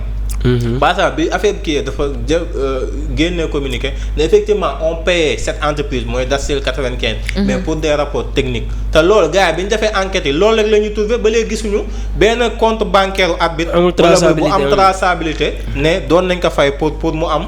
benn neutralité wala mu am favoritisme si Barça ku ne xam ne Barça Liga scandale yu bëri moo c'est contre Barça moo koy subir ku waxal yàlla rek moo koy subir ay penalty non sifflé wala déegi wala dé ba dernièrement daaw géej li ñu perteloo Classico Lamine Yamal dugalul bii bu leer nañ bal bi franchir la ligne arbitre bi déglu VAR ba xolam seede ne bal bi dugg te ñëpp xam nañ ne bal bi franchir na la ligne et c'était le tournant de la Liga Real mujjee gagné Barcelone 3-2 donc mi ngi noonu pour man mënoo di fay ñu lay yàqal faut être logique à un moment donné pour man c'est là le contexte historique de l'histoire loolu la et bu fekkoon wàllu fisc Espagne duñ si badine Espagne dañoo gis nañ fi Messi kaaw bi mu am fraude fiscale parce que seen fisc yi xam nga booy fay impôt des fois ñoom duñ si bàyyi xel ba affaire bi nag nekk ay millions d'euros nga commencé tribunal di la convoquer Messi en 2012 mu geddoon naroon dem Chelsea bëgg a jógee Barcelone parce que dem ba affaire fisc yi sonal ko. ñu koy woo tribunal guddee ba Chris amoon na ko fi tamit au Real. loolu bokk na li tax mu dem Juve parce que dafa sentir ne bi ñu koy kii affaire de fisc li mu dem tribunal yëpp. le Real Madrid l'a laissé tout seul. Gérer son affaire te loolu da ko mettre ak li mu defar Real bokk na li tax mu dem Juve. donc wàllu fisc Espagne amu si favoritisme ngay Messi ngay kii bu doon favoritisme dañuy épargner Messi wala épargner Chris. donc Barcelone bu fekkoon am nañ preuve bu toy ni tarfatal ay ni génnee nañ ko Barça sanctionné nañ ko mais pourquoi nag ñenn ñi. surtout contre Pérez. ñenn ñi duñ ay juge duñ ay dara nekkuñu si enquête bëgg a prendre part ne par force Barça coupable na. par force parce que yow loo ko teg lu dul si clubisme parce que Barça du sama équipe Real la mais à un moment donné faut être logique avec soi-même. mais pas Omar aussi la dernière question dama leen koy poser entre yow ak Badou ku répondre rek c'est bon wala aussi ma jël seen ay réponses yéen ñaan ñëpp vu que temps bi dañoo tënk est-ce que c'était nécessaire aussi pour laisser Barcelone de payer ces rapports là. waaw mais je pense que ñoom ils ont jugé nécessaire parce que Espagne aussi pour man loolu dafa nekk lu normal loo xam ne club yëpp dañ ko war di fay. parce que aussi c'est important nga préparer say jours si quel arbitre ils vont faire face demain ou après-demain.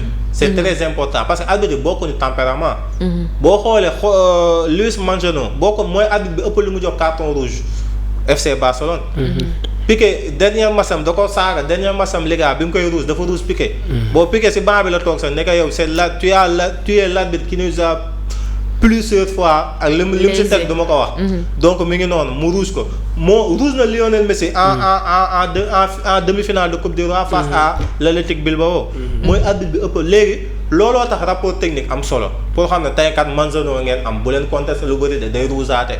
tey kii ngeen am daa gaaw siffler penalty de. tey Undjano Malenko am na beneen arbitre bu nekkoon Undjano Malenko noonu la ba gaaw woon si tiré penalty.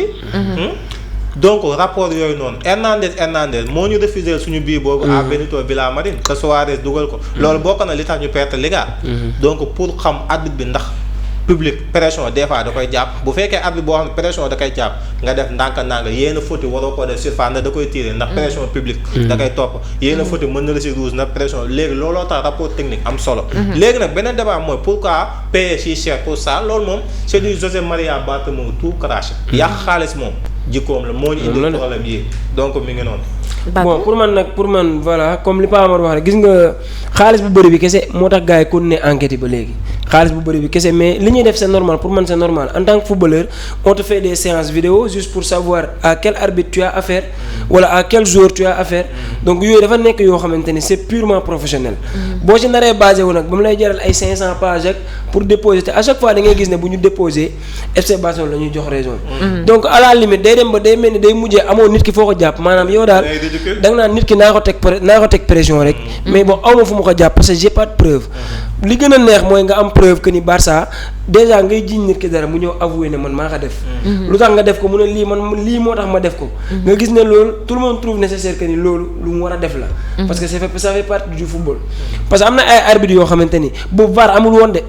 bu ñu xasee ba siffler jeex na. maanaam yooyu mën nañ ci yàq sa match dañuy dem ci quatrième arbitre wax ak moom da ngay siffler quatrième arbitre woo la wala nga dem laaj ko mu ñëw mu ne la lii penalty la wala lii bii la nga ñëw siffler but amul VAR amul dara donc yooyu noonu c'était très nécessaire nga jël même bu fekkee da ngay fay arbitre pour recueillir des informations juste pour mettre tes joueurs à l'aise pour bu ñu ñëwee terrain parce que am na ay arbitres yoo xamante ni man gis naa arbitre yoo xam ne da ngay saaga nii à l'air rek ñu rouge la. arbitre yoo xam ne am na arbitre yoo xam ne nag da ngay boo defee waxee gros mot te waxoo ak kenn mën nañ la bañ a carton. mais nga xoolal Bellingham récemment problème bi amoon ba arbitre rouge ko bi mu naan xaw ma waxta foog xaw ma foog foog arbitre daf ko carton rouge. lu tax mu def ko parce que xam na ne c'est des termes yoo xam ne waru ko utiliser. est-ce que à l'avance bu ñu ko prévenir woon te loolu Bellingham tàmm na di ko def. waaw te arbitre daawuñu ko rouge. te arbitre mosu ko rouge mais tempérament loolu tax rapport technique am solo. te arbitre mosu ko rouge. c'est ça donc bu ko waxee arbitre bi rouge ko mën nga wax beneen arbitre mu bañ ko gérer. man keroog mas rek def naa ko. bi ma ko waxee arbitre ne ma même si bu fekkee waxoo ak kenn boo waxee gros mots terrain dañ lay cartonner. donc loolu yëpp c'est pour prévenir tes joueurs wan leen que ni arbitre bii ngeen am il ne badine pas. maanaam da ngay def lu jàll tirer penalty mu jël ay responsabilités am tirer ko nga def lu war a carton mu carton la. pour loolu nag il faut nga préparer ses joueurs à l'avance. ñoom ñëpp ñu xam ne arbitre bii ñu am nii am nañ yenn information ci moom donc da ngay gis sax léegi joueurs yi sax même pas dans le niveau professionnel niveau amateur sax da ngay gis arbitre ñëw rek benn jour ne la wala supporter ne la arbitre bii ak a gaaw a joxe rouge. wala ak a gaaw a joxe carton. c'est juste pour prévenir les joueurs. si staff yi sax dañ la koy wax ne la arbitre bi ngeen am tey du kaf. bul wax ak moom buggul sax détail. loolu man jàpp naa ne c'est quelque chose de très très normal donc Real bu ñu si basé woo pour kii ko c'est parce que y a la rivalité entre FC Barcelone et Real Madrid et ku nekk noo mën a def ba daaneel sa morom da nga koy def tu as bien expliqué Negreira bi loolu kese la. maanaam ñoom xamuñ fu ñu war a jaar pour jàpp FC Barcelone parce que c'est un club de la Catalogne ñëw na bëgg a imposer biir Espagne ñoom duñ ko nangu. donc lu ñu mën a def dañ koy def. Barça nag bu jëlee xaalis bu bëri yàqu ko kenn moo ko waral mooy koo xam ne jënd na fi joueur 160 millions te joueur yu amaluñu njëriñ. jënd na fi joueur 130 millions jënd Bartomeu moo yàq suñu équipe bi. problème yi ñu nekk nii yëpp ñun dañoo war a sant Laporta. mi ngi def lu tout pour affaire yi jeex. te du yàgg dara affaire de fair play financier yeeg. affaire Negreira yeeg loolu moom xam naa du gaaw a jeex. parce que tant que Barça ngi gagné ñu ngi souligner Negreira bi. peut-être qu'il y aura pas de preuve. mais à chaque fois da ngay gis ne dañ koy souligner. parce que Barça il a affaire avec Real Madrid. Donc je pense que loolu mooy problème bi man ni ma ko gisee. L'émission tire à sa fin parce que voilà, il y a un autre groupe qui va venir ici avec aussi ses invités. J'avais le plaisir dalal Pa Omar borom Koumbalamb FC ñu koy féliciter waat encore une fois et aussi l'international sénégalais Dame Ndoye moom aussi ñu ngi koy féliciter avec Grand Yoff bi nga xamante ne yéegal na ko. Merci beaucoup aussi à Badou ci disponibilité bi sama gars yi vous avez géré comme toujours. Merci beaucoup à la régie. Merci beaucoup yéen ñi nga xamante ne yéen ñu suivre sur la chaîne YouTube de Jamal Info su ma limee damay juum mais Ndeye Anta mënuma ko ñàkk bañ a tudd je te fais un gros bisou Ndeye Anta bu Ferran Torres Djibi Khalifa. ne bisu góor ñi chaque jour ngeen ne gros bisou Anta xanaa amul góor yi lay seetaan. Non, y a Djibi Jean, Djibi le Catalan, El Hadj Diop, Omar Seck. On fait juste un gros coucou. Badou, le mot de la fin. waaw mais di la sant rek di wax ne voilà comme ni ñu amee habitude di ko def c'était limpide c'était clair. voilà wax nañ li nga xamante ne nii peut-être ñu bëri mën nañ ci jëriñu bon juste pour galvaniser gars yi et tout rek à part ça di nuyu ñu doon seetaan ñëpp di leen wax ne le plaisir est toujours là bu ñu toogee fi moom dañuy kontaan surtout avec Pa Omar ma koy remercier bu baax a baax di ko féliciter en même temps. parce que c'est un jeune technicien. te Sénégal war nañ ko bàyyi xel de war nañ ko jàppale de. te man je te vois loin incha allah. yàlla na ko yàlla def. waaw nga nekk ci club yu gën a mag nekk ay Ligue 1 pourquoi pas voilà yaa ma gën a xam yor équipe yu mag a mag parce que affaire yi amul dara de ñun Lamine Yamal jàngal nañu lépp maanaam affaire yi amul âge surtout domaine sport. amul âge. à 16 ans sama benn boy je le salue de passage Serigne Lamp lañ koy wax Cheikh Ibra mooy ki ma doon wax sànq mi ngi Kër Madior premier match bi ñu ko woowee en équipe A dafa ñëw mu dugal def passe décisif te il a que 16 ans. 16 ans mu ñëw Kër Madior am ay ñoo xam ne am nañ ay 20 ans 28 ans astafurlah ay 20 ans ay 22 ans 23 ans mu ñëw imposer dugal te dugalul bii bu ndaw ngan di bii la dugal. donc ça fait plaisir et ça montre tout le temps que football amul xale domaine sport amul xale. tu es bon tu es là tu n'es pas bon. voilà Paa wax le mot de la fin. waaw mami bon di la remercier waat di wax ne ce fut un plaisir comme ni nga koy faral di waxee émission bi chaque jour day ala daw me neex na trop macha allah ñu ngi tamit remercier suñu co-débatteur Badou di wax ne tey neexati na laay wax. ñu ngi gërëmaa ñi nekk à la régie doon ñu gérer image ak yooyu ñu ngi leen nuyu bu baax di nuyu ñu ci kër gi ñëpp Jamal Ndiol mi et tout bon tey moom il faut ma nuyuwaat sama grand Malick Sy mooy loolu sama grand borom comme Kylian Mbappé. kooku moom Kylian Mbappé rek la kenn du wax Mbappé dara mais nag c'est un fervent supporter de la chaîne. chaque instant day suivre émission yi moo tax foog mu tudd ko muy grand baax. di gërëm aussi le président Mame Seck moom tamit di nit ko baax du ñu faral di ko du ñu tàyyi di ko wax. bon maa ngi gërëm tey sama mafia tey du ma laal sa waa Forza Barça tey sama mafia bi nekk Kër Massar laay gërëm Djili Ngom.